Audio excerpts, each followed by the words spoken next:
Privyet, Commanders.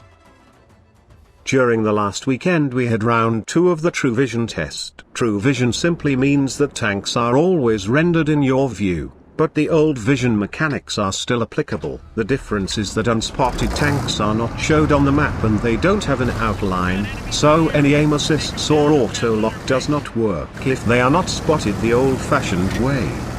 But you can still see and shoot them within your gun range, which for most tanks is 720 meters.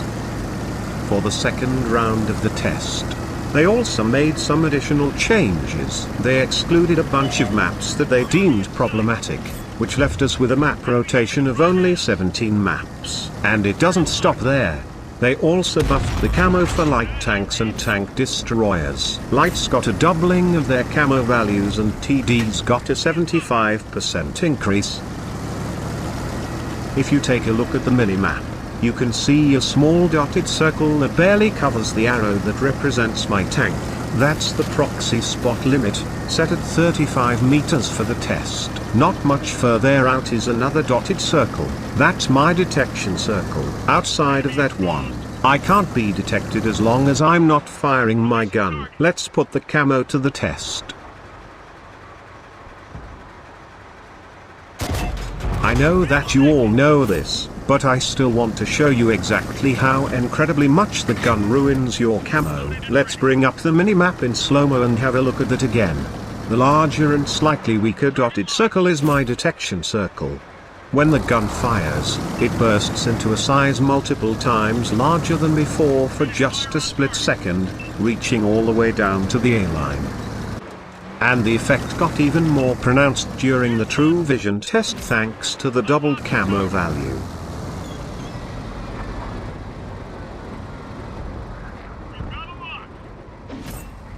This E75 is definitely spotting me soon if they keep going forward. Can my team take them out before that happens?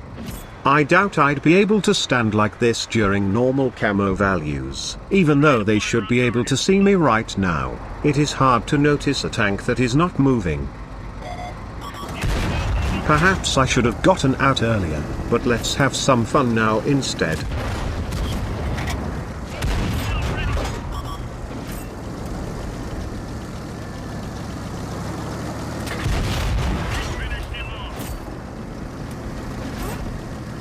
Using the buildings to break line of fire and sight.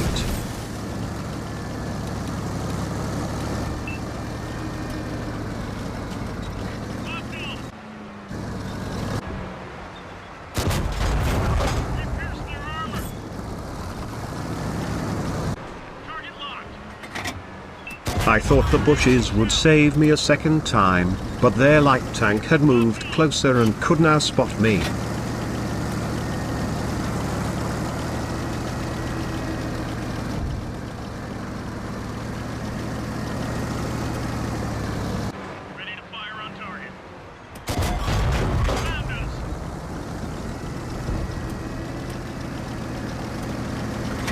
Enemies are pushed far back and it's time to move up and be aggressive.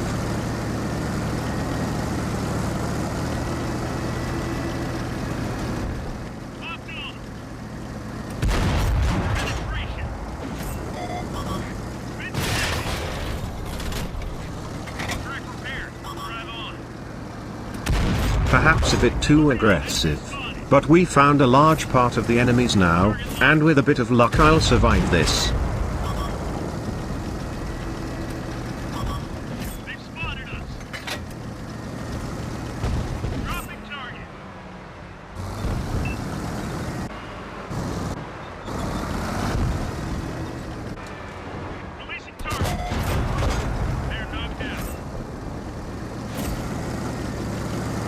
So what do I think of True Vision and what is my thoughts after these 2 tests?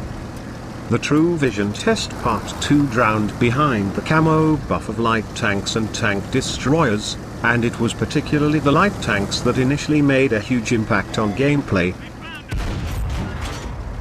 The first days it was hilariously fun to play, and obviously I played mostly lights, and it wasn't the True Vision mechanics that made any major difference, but the camo buff. Suddenly you really started to feel like a proper scout, being able to get far into enemy territory without being detected or shot at. But after a few days people somewhat started understanding the true vision mechanics, and that led to a whole new level of camping play style that I've never really seen before. Don't get me wrong, we've always had a lot of campers, but this was on a whole other level. And this is why I don't think true vision has a future in our beloved game. It simply doesn't have the positive impact on the game that was intended.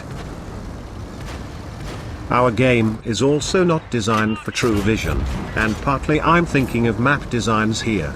The amount of rework for basically all our maps would be immense, and I don't see the wargaming design department having that much resources and time to do the necessary changes within reasonable time. Not to mention all view range and camouflage related perks, skills and equipment. We're more or less talking about a whole new game. A few thoughts about the camo buff during the event. My guess is that lights and TDs underperformed during the first test, and that's why they wanted to find a way to compensate them. I think they slightly overdid it. To put it mildly, I'm definitely open to discussing improved camo for lights, because it makes them more like scouts, which I can only assume is their intended role from the beginning. I liked that scout feeling I got during the test, which also showed in my increased assisted earnings during the test. But in that case they would probably need to be adjusted in other areas, perhaps in decreased DPM for example. But maybe this is a pseudo discussion if true vision won't be implemented in the game, and my personal belief after these 2 tests is that it won't. Thank you for watching, and I'll see you next time.